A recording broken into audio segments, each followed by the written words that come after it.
আমার নাম নূর মোহাম্মদ। আমি একটা গজল পরিবেশন করব। শুরু করলাম। আল্লাহর কালাম পড়ে দেরি করো না আমার গো, তুমি সাজিয়ে দাও আমার।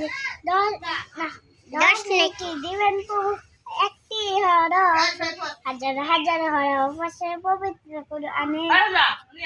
10 নেকি দিবেন প্রভু একটি হরফে, হাজার হাজার হরফ আছে পবিত্র কোরআনে। দুনিয়াবি শিক্ষা মাগো আসবে না কাজ কবরে, দুনিয়াবি শিক্ষা মাগো আসবে না কাজ কবরে। দেরি করো না মাগো, তুমি সাজিয়ে দাও আমারে, হাফেজ হব আলেম হব আল্লাহর কালাম পড়ে। দেরি করো না মাগো, তুমি সাজিয়ে দাও আমারে, হাফেজ হলে তোমার ছেলের বাল বেড়ে সম্মান, শাশুড়ে নূরের টুপি পাবে প্রতিদান। জান্নাতে মানিব তোমায় সুপারিশ করে, জান্নাতে মানিব তোমায় সুপারিশ করে। দেরি করো না মাগো, তুমি সাজিয়ে দাও আমারে, হাফেজ হব আলেম হব আল্লাহর কালাম পড়ে। দেরি করো না মাগো, তুমি সাজিয়ে দাও আমারে।